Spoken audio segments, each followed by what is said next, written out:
को मैं पिछले 2 रातों से सुनिए, पहले बात सुनिए ना। मैं 2 रातों से नहीं सोया हूँ। मैं रात के 1 बजे इनके लाहौकीन से बात कर रहा था हिमाचल में, फिर रात के 2 बजे मैंने फ़ोन किया उनको, फिर मैंने रात के 4 बजे फ़ोन किया, फिर 5 बजे मैं एयरपोर्ट पे पहुंचा। मैं इनकी लाशें लाने की कोशिश कर रहा था। कंपनसेशन मिलेगा और वो एक दिन बाद में मिले कोई बात नहीं है, लेकिन इनकी लाशें पहुंचाना, यहाँ डेड बॉडीज पहुंचाना जरूरी था, जिससे यहाँ के इनके लाहौकीन को तसल्ली हो जाएगी। चाहे कुछ भी पहुंचा, उन्होंने उस पर कंधा रख के रोया और रोने से उनका दिल का गुबार निकल गया। तो बाकी आप फिक्र न कीजिए कि हम इनकी जो एक्सग्रेशिया है वो एक दिन बाद में आ जाए, 2 दिन बाद में आ जाए, उसका कोई नहीं है। हमें पहले लाशें लाने की जरूरत है और मैं इसके पीछे। देखिए, बदकिस्मती की बात है, यहाँ से कंगन से और गुरेज से कुछ लोग जो मजदूरी के लिए गए थे कुल्लू, और वहाँ अचानक सुबह की नमाज के बाद जो बताया गया, एक पहाड़ी जो उनके मकान पे के ऊपर गिरी और ये लोग इस दुनिया से रुखसत हुए।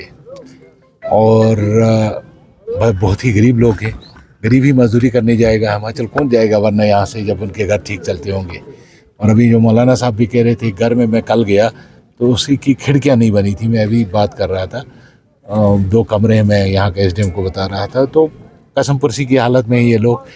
और मैं सबसे पहले हिमाचल हुकूमत का, हिमाचल के कुल्लू की डीसी जो कुल्लू हैं, डिप्टी कमिश्नर, उनका, अपने सीएम साहब का, आप यकीन नहीं करेंगे, जब मैंने सुबह फ़ोन किया सीएम साहब को कि ऐसा वाक़ा हुआ है, तो मुझे उसने वहाँ से बताया कि नज़ीर, मैंने वहाँ के एडमिनिस्ट्रेशन से बात की है और यहाँ के एमपी साहब का, अल्ताफ़ साहब का, जो कॉन्स्टेंटली मेरे साथ राब्ते में थे, और उन्होंने वहाँ के प्रिंसिपल सेक्रेटरी से बात की, वहाँ के एडमिनिस्ट्रेशन से बात की।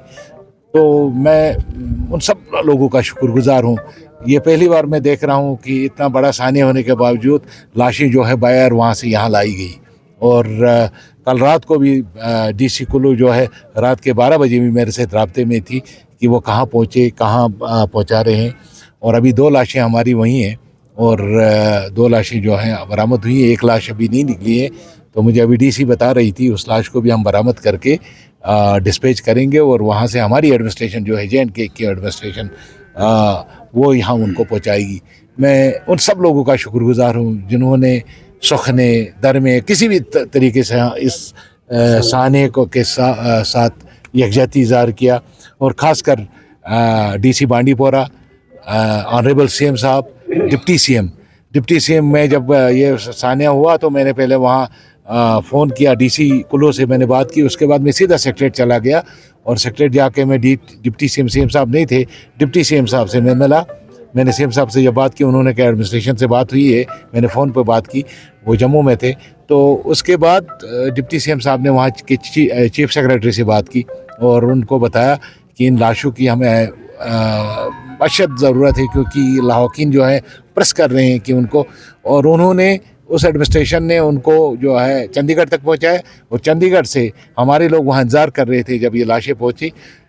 मुझे बदकिस्मती है, कल से मैं कुछ मीडिया में कुछ देख रहा था, हम लाशों पे भी सियासत करते हैं, हमें नहीं करनी चाहिए। इस इंसानियों में सियासत नहीं करनी चाहिए और इसमें हम सब का दायित्व बनता है कि हम सब मिल के इन लोगों को, जिनके बच्चे इस साने में चले गए हैं, उनकी मदद करें। जैसे मदद करनी चाहिए, सोसाइटी को भी हक बनता है। और एक्स-ग्रेशिया जो है वो गवर्नमेंट से मैं गुजारिश करूंगा और मुझे उम्मीद है कि हमारी एडमिनिस्ट्रेशन प्रॉम्प्ट होगी, जल्दी उनको, इनके एक्स-ग्रेशिया को वागुजार किया जाएगा। मैं ऑनरेबल सीएम साहब से इसके बाद मिलूंगा और उनसे गुजारिश करूंगा। तो इसके सिवा क्या कह सकते हैं, हम दारसी बंधा सकते हैं इनके लोगों की, जो जिनके ये बच्चे वहाँ गए हैं। एक बच्चा जो है यहाँ बेचारे का, एक छोटा सा बच्चा, नाबालिग बच्चा जो है वो चला गया। अभी वो 17-18 साल का था, मजदूरी के लिए गया था।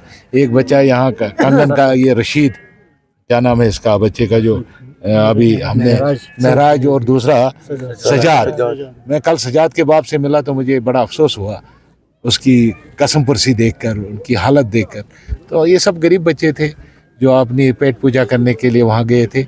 और मैं यकीन दिलाता हूँ इनके लाहौकीन को कि पूरी इनकी इमदाद जो है वो मदद की जाएगी गवर्नमेंट की तरफ से और ऑनरेबल सीएम साहब की तरफ से। मैं आपको टोटल कितने लोग वहाँ पे थे? और वहाँ पे जब हमने कल बात की, लगभग 30 से ज़्यादा लोग अभी भी स्टक वहाँ हैं। अब जम्मू श्रीनगर हाईवे का भी हाल बदतर है। अगर हिमाचल की बात करें तो वहाँ का हाल भी बदतर है, तो उनको कैसे इवैक्यूएट किया सही सही है, वहाँ हालात ठीक नहीं है क्योंकि रास्ते सब कटे हुए हैं।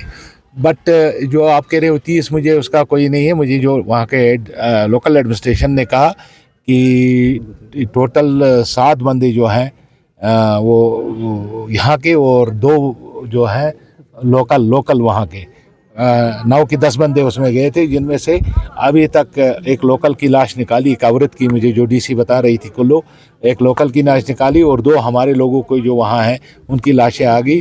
तो कुल मिला के ये 6 लोग अभी तक बरामद हुए हैं। उसमें यहाँ का कंगन के सिर्फ गुरेज का जो है एक डेड बॉडी अभी वहाँ निकालनी है। बाकी जो कोपारा के हैं उनकी लाशें भी अभी नहीं निकली है। तो मुझे उम्मीद है कि शाम तक उनका जो है डेड बॉडीज़ आ जाएंगी और उसके बाद हम उनको भी मुंतकिल करने में कामयाब हो जाएंगे। जहाँ तक आप कह रहे हो वहाँ काम पे गए, अभी तक किसी आदमी ने मुझे वहाँ से फ़ोन नहीं किया कि हमें मदद की ज़रूरत है या हम आना चाहते हैं।